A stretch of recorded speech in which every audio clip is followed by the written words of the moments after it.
Y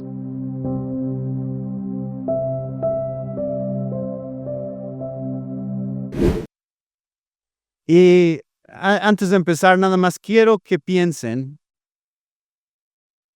en alguien que ustedes conozcan o que a lo mejor alguien con quien crecieron, que, por ejemplo, en la escuela era siempre el que cuando hacía el maestro una pregunta, siempre levantaba la mano y decía: yo, y siempre quería contestar.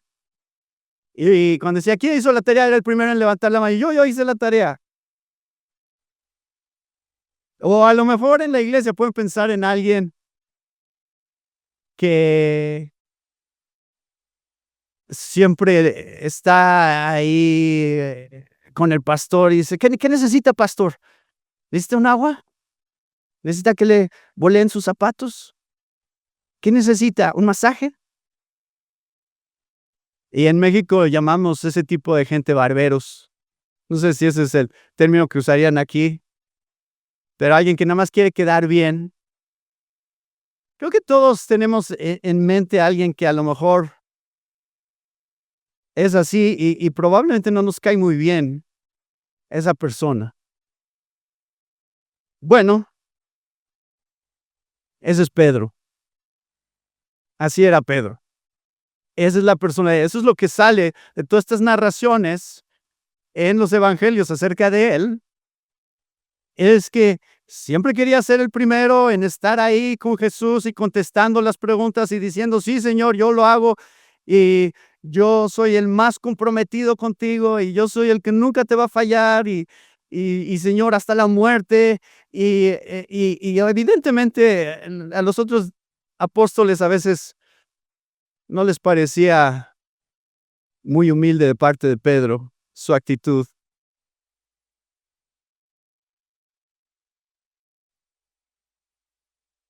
Podemos recordar varias historias. ¿Se acuerdan? Mateo 14, ven a Jesús en el mar. Señor, dice Pedro, si eres tú, di que salga a caminar sobre el agua. Y sale y camina sobre el agua. Y al ratito ya se está ahogando. Ya dice: ay, Señor, sálvame. Ya me estoy ahogando. Cuando Jesús les dijo: me van a abandonar, Pedro dijo: Señor, ¿a quién vamos a ir? Tú tienes palabras de vida eterna. Y vamos a ver ese pasaje en un momento. Pero también fue Pedro quien en el monte de la transfiguración, cuando Jesús brilló como el sol, estaba tan impactado que dijo: Señor, construyamos unas casas aquí para que habiten los tres y aquí se quedan a vivir.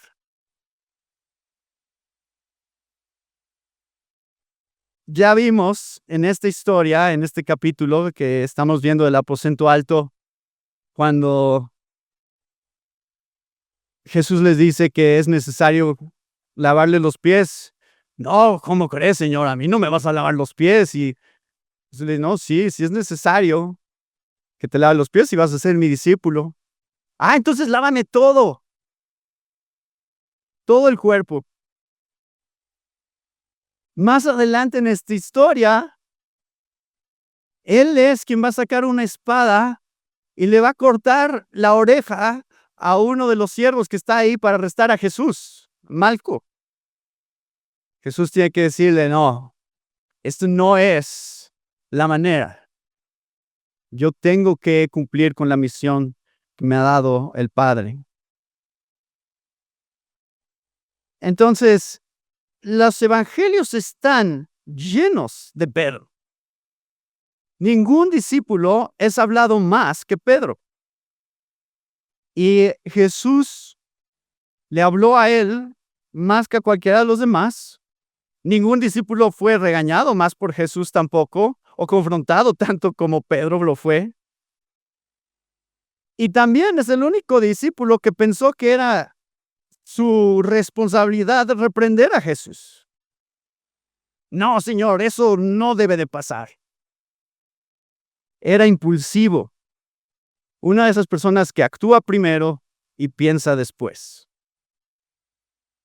Ningún discípulo confesó de una manera tan valiente a Cristo y ninguno también causó más dolor probablemente a su corazón.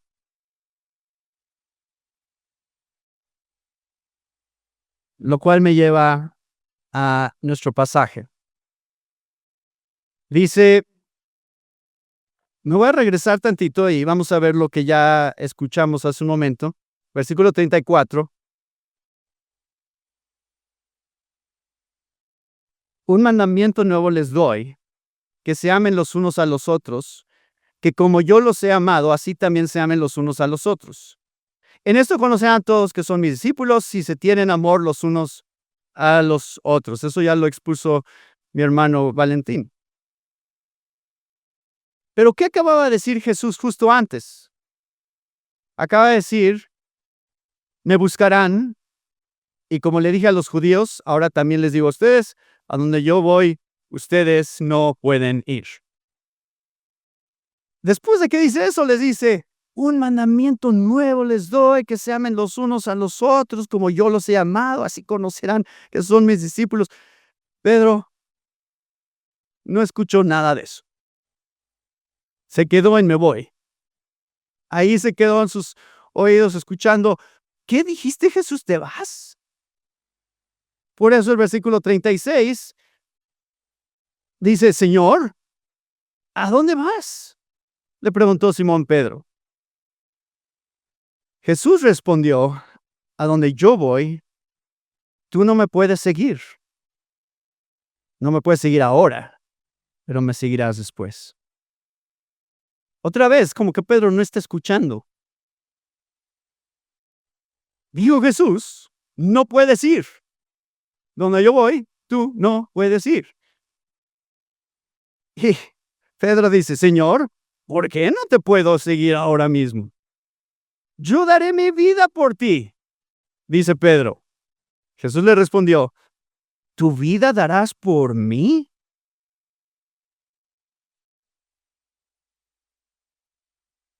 En verdad te digo que no cantará el gallo sin que antes me hayas negado 3 veces. Vamos a analizar esta historia de Pedro. Y vamos a empezar analizando este evento que sucede entre Pedro y Jesús, pensando en un contraste con Judas. Ya escuchamos a Alejandro compartirnos lo que venía antes de esta sección donde Jesús identificó a quién lo iba a traicionar y ya vimos que Dios es soberano aún en la traición y que aún en la traición avanza la misión. Pero entonces es importante que ahora podamos ver cómo mismo Juan nos está comparando a Judas y a Pedro y esta interacción que tienen con Jesús. Judas y Pedro tienen mucho en común. Ambos, y miren, todas las listas, esto es muy interesante, que estaba viendo, en todas las listas que aparecen, hay 4 listas de los apóstoles que se dan en los evangelios. Y los nombres cambian de orden un poco en las listas, pero en todas las listas de los discípulos en los evangelios, Pedro siempre es primero y Judas siempre es el último.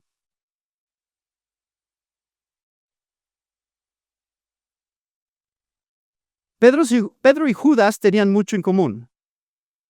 Ambos pasaron 3 años con Jesús. Ambos así habían sido escogidos e instruidos por Jesús. Y en este punto de la historia, ambos le fallarían a Jesús. Pero la diferencia es que Pedro encontró restauración, mientras que Judas fue condenado. Judas vivió en hipocresía durante todo el ministerio de Jesús, mientras Pedro tenía un corazón orgulloso que fue confrontado y llevado al arrepentimiento y amar a su Señor de una manera más profunda. Entonces, Judas y Pedro, en un sentido, representan estas dos categorías que existen a lo largo de toda la Biblia. Estas dos categorías son: o eres hijo de Dios o eres enemigo de Dios. Todos caemos en una de esas dos categorías. Y lo que es muy interesante es que a lo largo de toda la narrativa bíblica, en muchos casos, estas dos categorías van caminando juntas por un tiempo.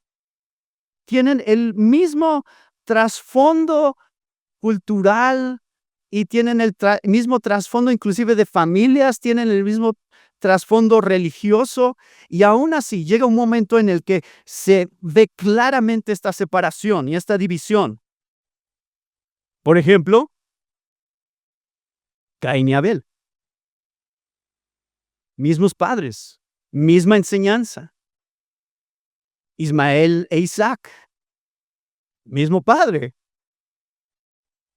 Hasta en un sentido, había una conexión ahí con el cumplimiento redentivo que Dios estaba haciendo a través de la descendencia de Abraham. Jacob y Esaú, Orfa y Ruth, Saúl y David. Vemos en todos estos casos como en muchos puntos iban igual, pero de repente hubo un cambio radical. Y fue claro quiénes eran de Dios y quiénes no eran de Dios. La diferencia entre Pedro y Judas es que Pedro pudo experimentar el arrepentimiento genuino, el tipo de arrepentimiento del que habla Pablo en 2 Corintios 7, versículo 10. La tristeza que es conforme a la voluntad de Dios produce un arrepentimiento que conduce a la salvación sin dejar pesar. Pero la tristeza del mundo, ese es el tipo de tristeza que sufrió Judas después de traicionar a Jesús. La tristeza del mundo produce muerte. Uno era salvo y el otro no lo era. Entonces, eso es el contraste entre Judas y Pedro que podemos ver aquí, pero vamos a ver en qué consistió la caída de Pedro. Jesús es muy claro. Tú vas a caer.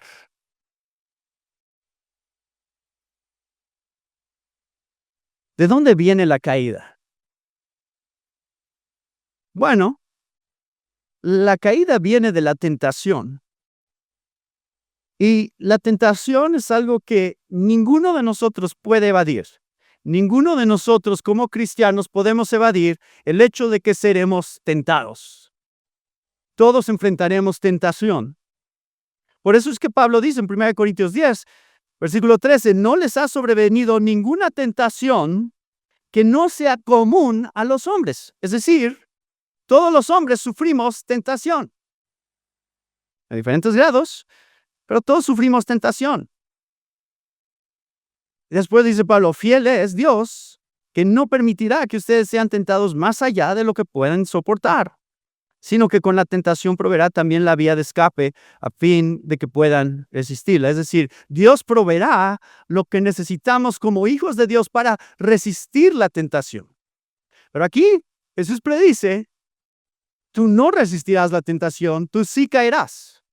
Entonces quiero que vean cómo es que Pedro cayó. ¿Qué factores contribuyeron a su caída? Satanás puede engañarnos como cristianos para caer cuando enfrentemos la tentación de una de dos maneras. Nos puede hacer pensar que la tentación es demasiado grande, que no hay manera que la podemos resistir, que no hay manera en que no vamos a caer.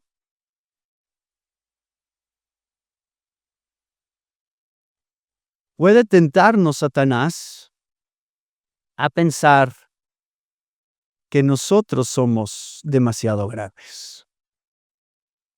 Es decir, que la tentación es demasiado pequeña para nosotros. Y Pedro, en este punto de su vida, piensa exactamente eso. Yo puedo enfrentar cualquier tentación. Yo soy más grande que cualquier tentación que yo pueda enfrentar, porque soy Pedro. Y tú dijiste que sobre esta roca edificarás tu iglesia. Entonces, venga, cualquier prueba, yo puedo. Esa es la actitud de Pedro, pero en realidad, Pedro va a caer como el resultado de muchas pequeñas cosas, de muchas pequeñas decisiones que están ocurriendo a lo largo de su tiempo con Jesús. Y obviamente ya hemos escuchado algo sobre esto en las conferencias previas.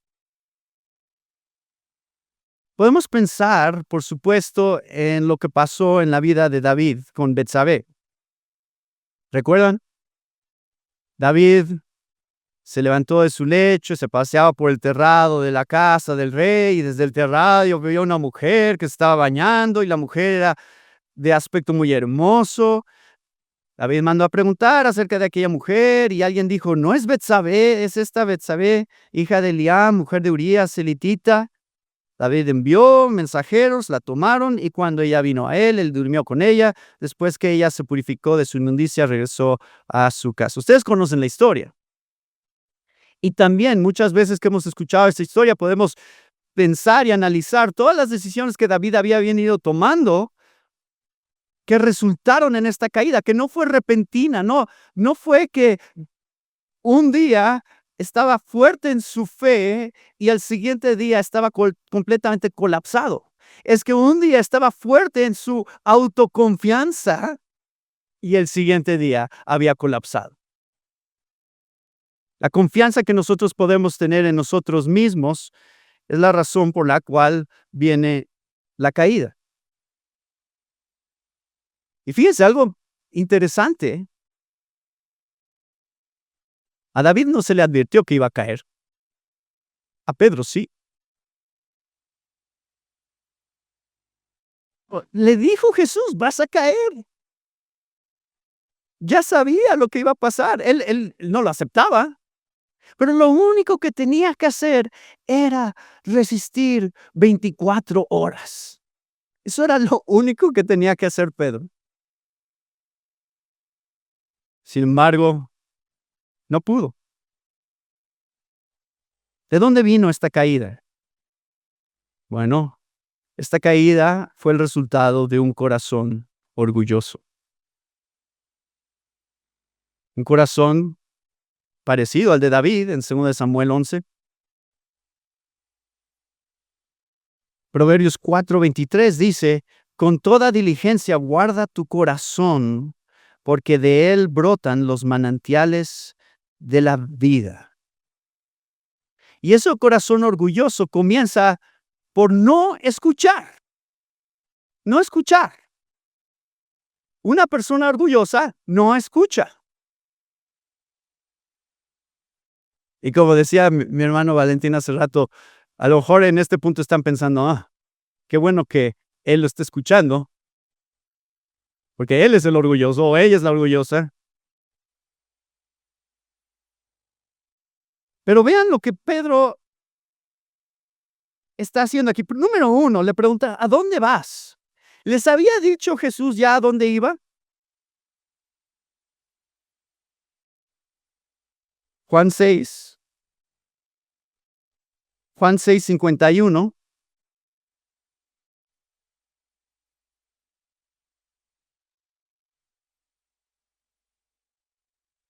Les digo, yo soy el pan vivo que descendió del cielo. Si alguien come de este pan, vivirá para siempre. Y el pan que yo también daré por la vida del mundo es mi carne. O más adelante en el capítulo 10, versículo 11, también ya les había dicho. Yo soy el buen pastor. El buen pastor da su vida por las ovejas. O en el capítulo 12 también ya les había dicho, versículos 32 y 33, el capítulo 12. Les dijo, pero yo, si soy levantado de la tierra, traeré a todos a mí mismo. Pero él decía esto para indicar la clase de muerte que iba a morir. Entonces Jesús sí, ya había estado hablando de su muerte y de ser entregado y va a dar su carne. Entonces, pero Pedro realmente no está escuchando con cuidado y claro, sabemos que esto es una revelación del Espíritu y claro, ellos ya experimentando la muerte y la resurrección entienden perfectamente cómo encaja todo. Pero Pedro evidentemente no era alguien que era muy bueno en escuchar, lo cual me da ánimo a mí como predicador. Y no sé, ¿quiénes aquí son predicadores en su iglesia? En su iglesia predican. Bueno, esto es para ustedes. ¿No se sienten frustrados cuando predican un sermón y el sermón se trató, por ejemplo, de por qué es que somos salvos solo por fe? Eso fue mi tema. ¿Por qué es que somos salvos solo por fe? Y al final del sermón, alguien se acerca a mí y dice, hermano, y entonces, ¿por qué es que solo somos salvos por fe? Le digo, bueno, de eso se trató mi sermón. Evidentemente no lo estabas escuchando. Esto nos ayuda un poco con la frustración que podemos sentir cuando nos damos cuenta que a veces la gente no está escuchando, porque así somos. Nos gusta hablar más de lo que nos gusta escuchar. Esa es nuestra naturaleza. Preferimos dar nuestra opinión que escuchar la opinión de otros. Y por eso es que las redes sociales son como son. Pero aquí, Pedro no nada más está ignorando el plan de Dios, cosas que él ya ha escuchado, sino que también Pedro está manifestando ignorancia, no nada más del plan de Dios, sino ignorancia de su propia naturaleza. Pedro está ignorando su propia naturaleza. Nuestras fuerzas humanas, sin importar cuáles son, nunca serán adecuadas para seguir a Cristo. ¿Cuál es tu fuerza natural más grande? ¿Tu personalidad? ¿Que eres carismático? ¿Que eres disciplinado? ¿Que sabes hablar? ¿Que eres inteligente? ¿Que sabes griego? ¿Que sabes hebreo? ¿Que tienes dinero? ¿Que eres atractivo? ¿Que eres agresivo? ¿Confrontas las cosas? ¿Que tienes una cierta posición? Dios puede usar todas estas cosas, pero si suponemos que vamos a poder seguir y servir a Dios por nuestros talentos naturales, más vale que nos preparemos para caer como Pedro cayó. La devoción natural y la fuerza natural siempre negarán a Jesús en algún lugar, en algún momento. La devoción natural y la fuerza natural siempre negarán a Jesús en algún lugar o en algún momento.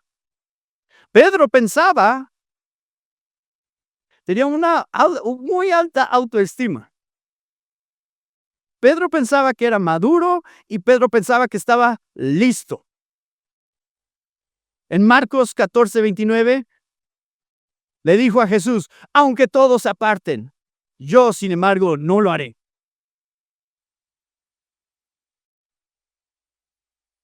¿Qué dice Proverbios 16:18? Delante de la destrucción va el orgullo y delante de la caída la arrogancia de espíritu. Pedro no sabía realmente lo que estaba involucrado en seguir a Jesús. Tenía un exceso de confianza en sí mismo. Y algo que ya mencionó Alejandro, y lo voy a mencionar aquí, y esto une todo lo que hemos estado viendo, es algo que surgen pistas a lo largo de los evangelios, es cómo es que Pedro usó los medios de gracia disponibles para él. Los medios de gracia que Dios nos da como un recurso para resistir a la tentación. En Lucas 22 tenemos la narración de lo que pasó cuando estaban en Getsemaní, si se acuerdan, en donde Jesús está orando, agonizando sobre lo que va a venir, y él llega al lugar donde dejó a sus discípulos. Él les dice, oren para que no entren en tentación. Es lo que les dice Jesús. Oren para que no entren en tentación. Y cuando Jesús se levantó de orar, fue a los discípulos y los halló, ¿qué? Durmiendo. Los halló dormidos a causa de la tristeza. Y les dijo, ¿por qué duermen? Levántense y oren para que no entren en tentación. Si juntamos los relatos de los evangelios, ¿saben cuántas veces regresó Jesús a decirles, no se duerman? 3 veces regresó a decirles, no se duerman.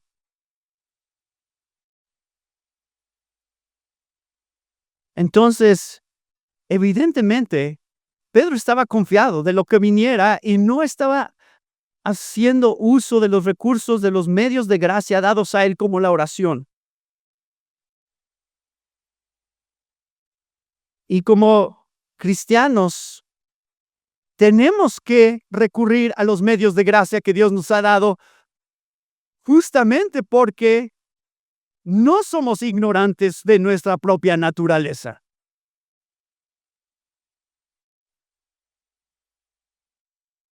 ¿Qué te hace pensar a ti que tú no vas a caer? Que tú sí puedes resistir. ¿Qué te hace a ti pensar que tú eres más fuerte que Pedro? Y últimamente, y he estado hablando con muchos acerca de esto, últimamente ha habido estos escándalos de predicadores famosos que conocemos bien y que hemos leído sus libros y que han caído. Y nos sorprende completamente. Y no nada más nos sorprende, sino que los volteamos a ver. Antes los veíamos así y ahora los vemos así. Y decimos, yo nunca seré ese. A mí nunca me va a pasar eso.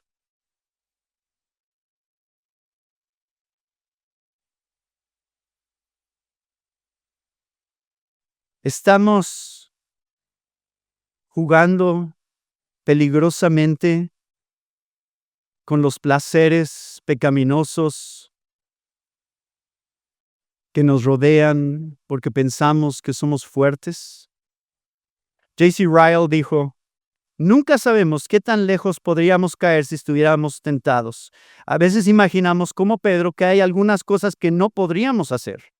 Miramos con lástima a otros que caen en ciertos pecados y nos complacemos a nosotros mismos pensando que en cualquier caso no deberíamos haberlo hecho. No sabemos nada en absoluto. Las semillas de cada pecado están latentes en nuestros corazones, incluso cuando se renuevan, y solo necesitan ocasión o descuido o la retirada de la gracia de Dios por una temporada para presentar una cosecha abundante.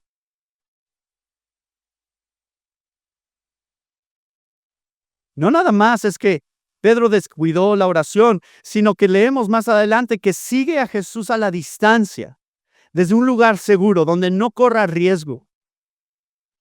Y es lo mismo que pasa con nosotros, es cuando seguimos a Jesús a la distancia y decimos, sí, soy seguidor de Jesús, pero no suficientemente cerca como para que me asocien con Él. Estas pequeñas decisiones son el tipo de decisiones que llevan a la caída y no nos damos cuenta de la importancia que tiene la parte del Padre Nuestro que dice, no nos dejes caer en tentación, sino líbranos del mal. ¿Qué tan seguido tenemos que orar eso?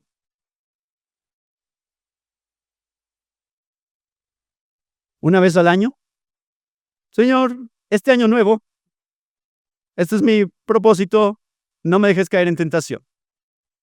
¿Así deberíamos de orar el Padre Nuestro? Diario, es la oración que tiene que surgir de nuestros corazones, porque, ¿saben algo? Dios no nos necesita. Nosotros necesitamos a Dios. Pero aquí Pedro cree que quien lo necesita a él es Jesús. No se da cuenta que su vida está en absoluta y completa dependencia de él. ¿Cómo oramos por dependencia de Dios? Como predicadores, como esposos, como padres. Bueno, eso me lleva al último punto, que es la restauración de Pedro. Dios promete que sus hijos perseverarán hasta el final. Los amó hasta el fin. Aquel que comenzó en ustedes la buena obra, la perfeccionará hasta el día de Jesucristo. Juan 10:28, Juan 13:36, no los vamos a leer, pero Jesús dice, sí, ustedes serán guardados hasta el final. Yo no perderé a nadie. Y Jesús tenía todas las razones para desechar a Pedro y decir, sabes que Pedro, vas a fallar, y como vas a fallar, entonces tú quedas descalificado como mi discípulo llamado la roca. Pero así como Dios hizo con Abraham, así como hizo con Moisés, así como hizo con David, así como hizo con Jonás, Dios restaura. Dios restaura. ¿Se acuerdan Lucas 22:31? Jesús le dijo, Simón, Simón, mira que Satanás los ha reclamado a ustedes para zarandearlos como a trigo, pero yo he rogado porque a estas alturas Pedro decía, ¿y qué le dijiste? ¿Qué le dijiste Jesús a Satanás? Que no, ¿verdad? No. Sí los va a zarandear, pero yo he rogado por ti para que tu fe no falle. Y tú, una vez que hayas regresado, fortalece a tus hermanos. Puede ser que Satanás pueda vencer el valor de Pedro, pero Satanás no vencerá la oración de Jesús. Y es increíble, hermanos, porque de hecho en este texto, así como en Lucas 22, aquí también en Juan 13, Jesús anunció la victoria de Pedro antes de que sucediera. ¿Lo ven ahí en el versículo 36? A donde yo voy, tú no me puedes seguir ahora. ¿Y qué sigue? Pero me seguirás después.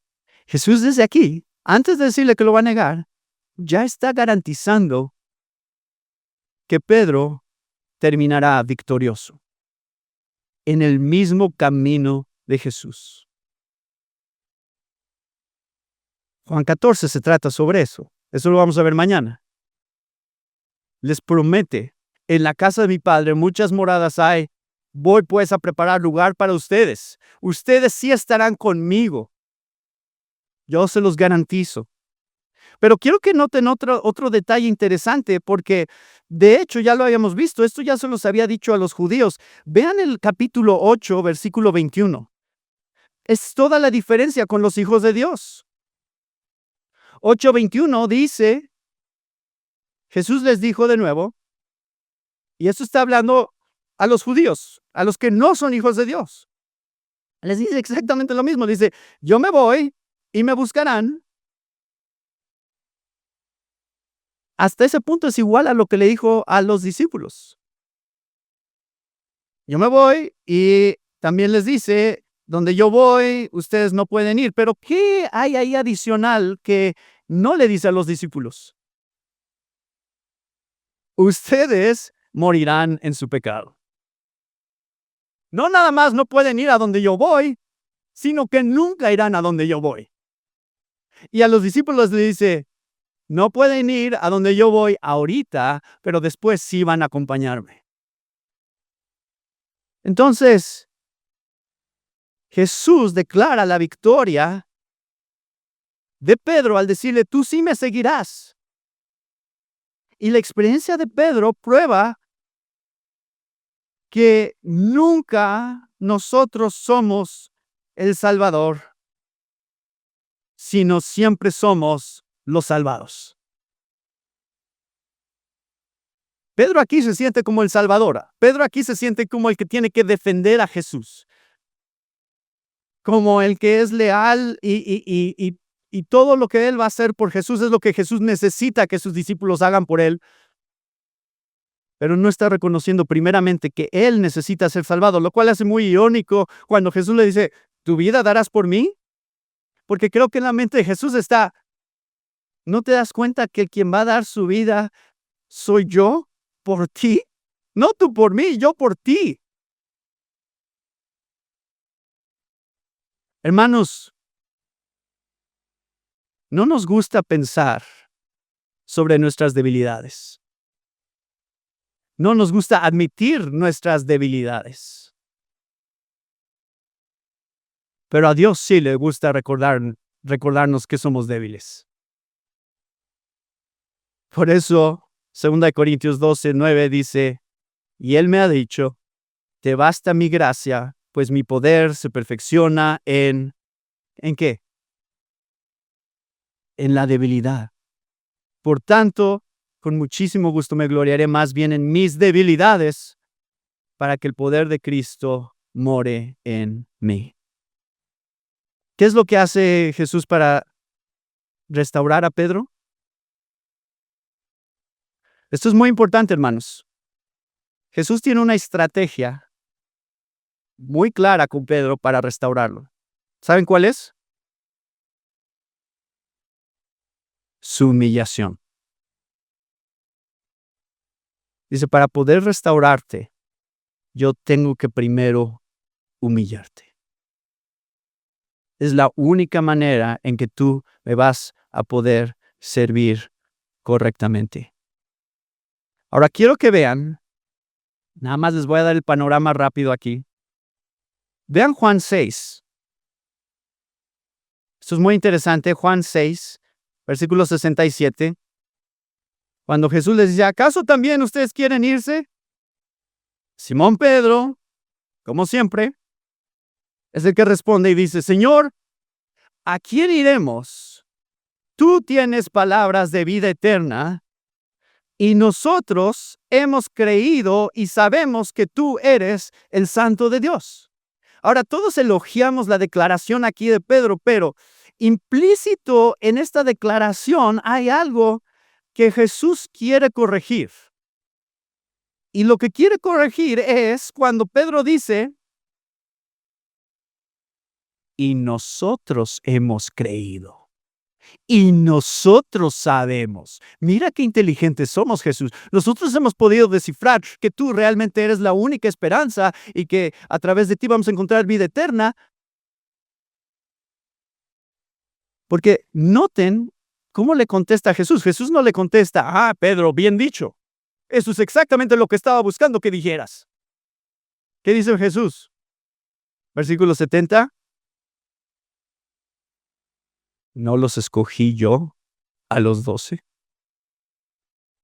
¿Se dan cuenta cómo sutilmente Jesús está corrigiendo el orgullo dentro del corazón de Pedro, pensando Pedro que él es el que determinó por su propia inteligencia que Jesús realmente estaba ofreciéndoles vida eterna y que era muy inteligente de su parte seguir a Jesús?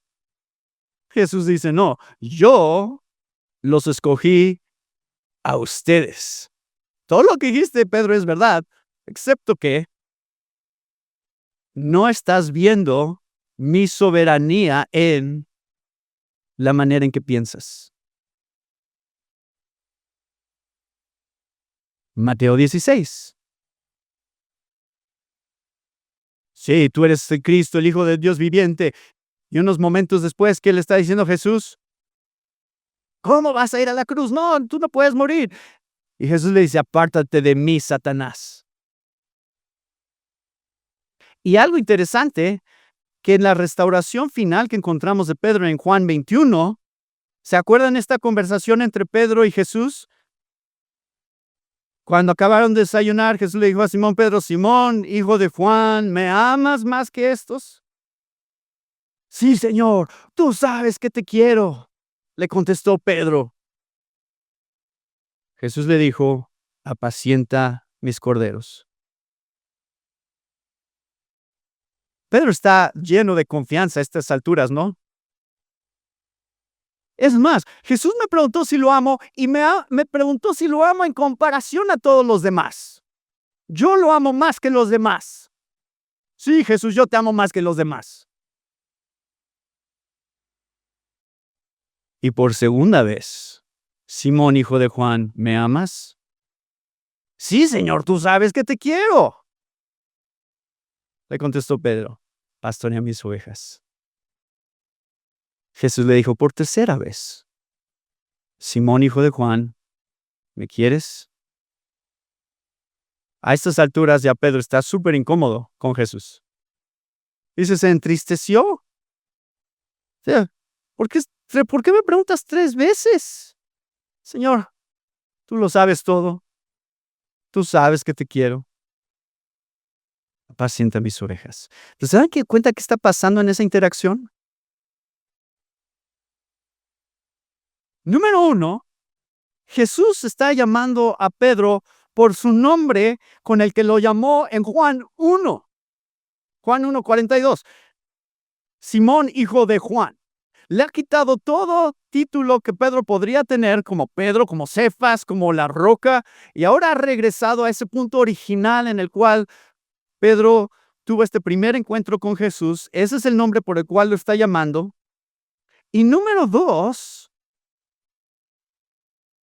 lo que creo que está pasando en esta interacción es que Jesús, de una manera muy sutil, al preguntarle 3 veces si lo ama, le está recordando cuántas veces Pedro lo negó. Porque antes de poder ser restaurado para el ministerio, antes de poder apacentar las ovejas, Pedro necesitaba ser humillado nuevamente y encontrar su dependencia final en Cristo.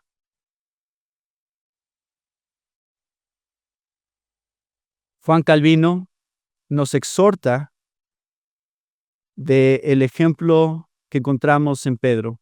Aprendamos a desconfiar de nuestra propia fuerza y a llevarnos temprano al Señor para que Él nos apoye con su poder. ¿Cómo es que Pedro fue restaurado? Proveyéndole a Pedro lo que él necesitaba cuando alguien cae: arrepentimiento y restauración. ¿Podemos caer? Sí. Más vale que si hay una cosa que pueden decir después de este sermón, es que si yo les pregunto, ¿pueden caer? Ustedes contesten, sí, sí puedo caer, porque soy débil. Porque entiendo que mi naturaleza es hacia el pecado, esa es mi tendencia natural. Y que si yo no me agarro del Señor y aprendo a depender de Él y de sus medios de gracia a través de la iglesia, a través de la oración, a través de la palabra, si yo no aprendo a depender de Él en esas áreas, seguro voy a caer. Pero si caigo, sé que hay un Dios que me ama y que me va a restaurar y que me puede llevar hasta el final. Esa es nuestra confianza como cristianos. Pero nuestra oración a la luz de esta historia es: Señor, ayúdanos a ser vulnerables Ayúdanos a ser débiles.